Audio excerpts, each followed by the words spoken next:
She grew up in a family that kept to themselves, away from the outside world. They didn't know much about politics or changes in the government, as those things happened far away. It was like talking about something from history, such as the death of Louis XVI or the landing of Napoleon. Things like customs and fashion change over time, but in her family, they stuck to their usual ways. If something scandalous happened nearby, it would be forgotten by the time it reached their house. The parents might discuss it quietly when they were alone, but they spoke softly because even walls can hear. The dad might say with a lowered voice, "Did you hear about that bad thing in the Rivwell family?" And the mom would reply, "Who would have thought? It's awful." The kids didn't suspect anything. As they grew up, they remained unaware of the real side of life. They didn't know that people often don't say what they really think and don't do what they say. They weren't aware that it's like being in a constant disagreement or, at least, always ready for disagreements with the rest of the world. They didn't know that honest people can be tricked, sincere people can be made fun of, and good people can be mistreated. Some people continue to be honest and loyal until they die, never realizing the truth. Others, who find out the reality but don't fully understand it, make mistakes, get upset, and feel hopeless, thinking they're just toys in a mean game played by fate, circumstances, and very bad people. The Savignals married their daughter Bertha when she was 18. She married a young Parisian named George Barron, who worked with money on the stock exchange. He was good-looking, well-behaved, and seemed like everything she could want. But secretly, in his heart, he looked down on his old-fashioned in-laws. He would talk about them to his close friends as "my dear old fossils." George came from a good family, and Bertha was wealthy. They made their home in Paris. Bertha became one of those people from the provinces who live in Paris. She didn't know much about the big city, its social life, fun things to do, or its customs. She also didn't know about life's dishonesty and secrets. She loved her home and didn't know much beyond her own street. When she went to another part of Paris, it felt like a long, hard journey to an unknown and unexplored city. She would tell her husband in the evening, "I went through the boulevards today." Her husband took her to the theater 2 or 3 times a year. These were memorable events, and they talked about them for a long time afterward. Sometimes, 3 months later, she would suddenly start laughing and say, "Remember that actor who dressed like a general and crowed like a rooster?" Her friends were limited to 2 families related to her own. She called them the Martinets and the Michelins. George lived his life the way he wanted, coming home whenever he pleased, sometimes not until dawn. He said it was because of work, but he didn't explain much about where he had been. He knew that his wife wouldn't suspect anything. She was innocent. But one morning, she got a letter from an unknown person. Bertha was very surprised and confused. She was too simple to understand how bad it was to get a letter with no name on it. The person who wrote it claimed to care about her happiness, hate bad things, and love the truth. The letter said her husband, George, had a sweetheart for 2 years, a young widow named Madame Rossett. They spent all their evenings together. Bertha didn't know how to hide her sadness or spy on her husband. When he came home for lunch, she showed him the letter, cried, and ran to her room. George had time to understand what was happening and plan his response. He knocked on his wife's door. She opened it but couldn't look at him. He smiled, sat down, pulled her onto his lap, and, in a joking tone, said, "My dear child, the truth is I have a friend named Madame Rossett, whom I've known for 10 years. I think highly of her. I also know many other people I've never told you about, as you don't like socializing or meeting new people. But to quickly address these terrible accusations, I want you to get ready after lunch. We'll go together and visit this lady.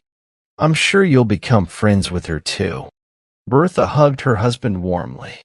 Her curiosity kicked in, and she agreed to visit the unknown widow.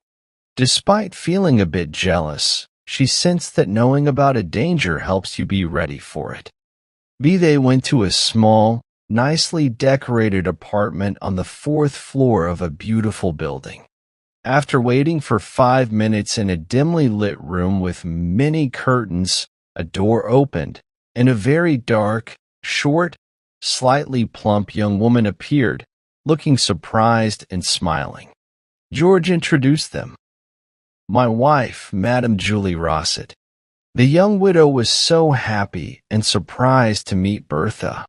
She didn't expect it because she knew Bertha didn't usually meet people. She was thrilled to make Bertha's acquaintance. She liked George a lot. She called him George in a friendly way, so she really wanted to get to know his young wife and be friends with her. Within a month, the two new friends were always together. They met every day, sometimes even twice, and had dinner together every evening, taking turns at each other's homes. George no longer stayed away or talked about urgent work.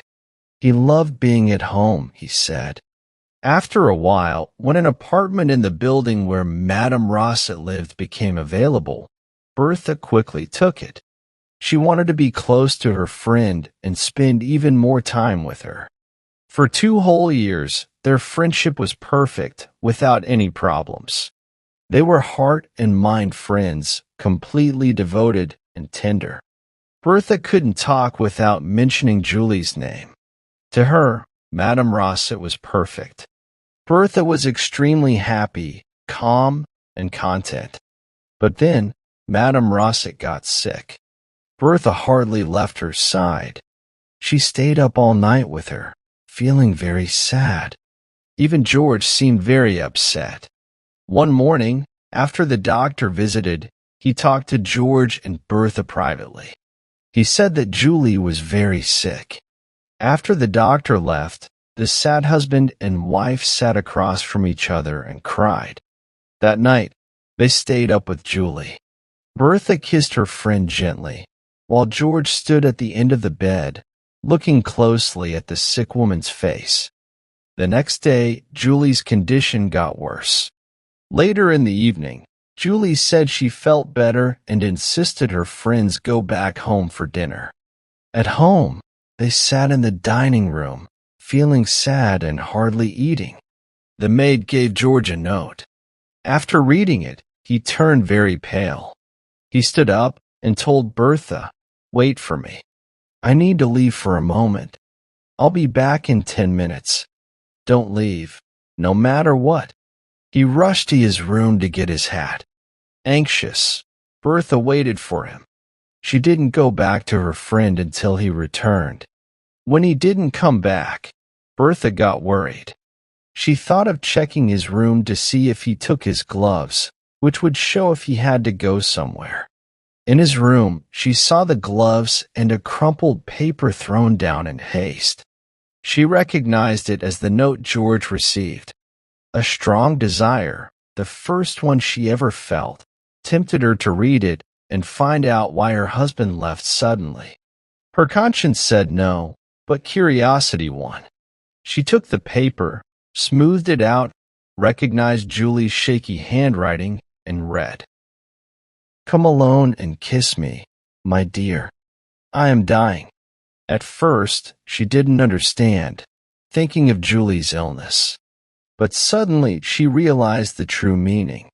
This note revealed the terrible truth, the betrayal she had suffered. She understood the years of deceit, how she was their puppet.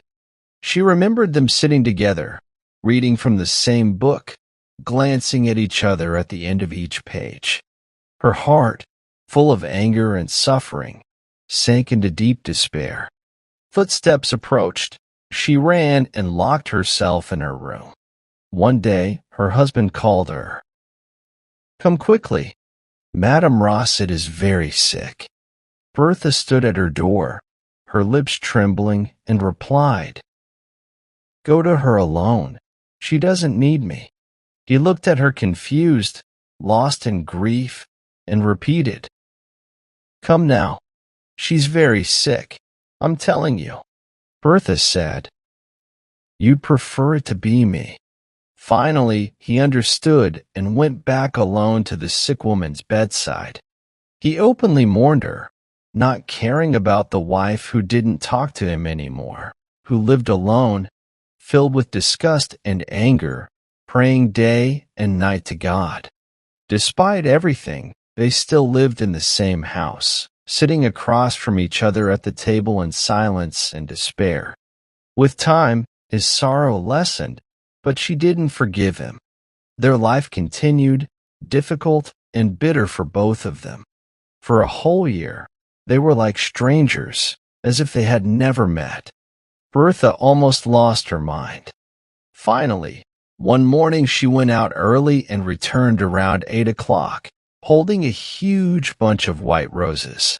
She sent a message to her husband that she wanted to talk to him. He came, worried and uneasy. "We're going out together," she said. "Please carry these flowers. They're too heavy for me." A carriage took them to the entrance of the cemetery, where they got out. Then, tears filling her eyes, she said to George, "Take me to her grave." He shook a bit and couldn't grasp her reason, but he guided the way, still holding the flowers. Eventually, he stopped in front of a white stone, pointing to it without saying anything. She took the bunch of flowers from him and, kneeling down, put it on the grave. Then she silently prayed with her heart. Behind her, her husband stood, lost in memories of the past. She stood up and extended her hands to him. "If you want, we can be friends," she said.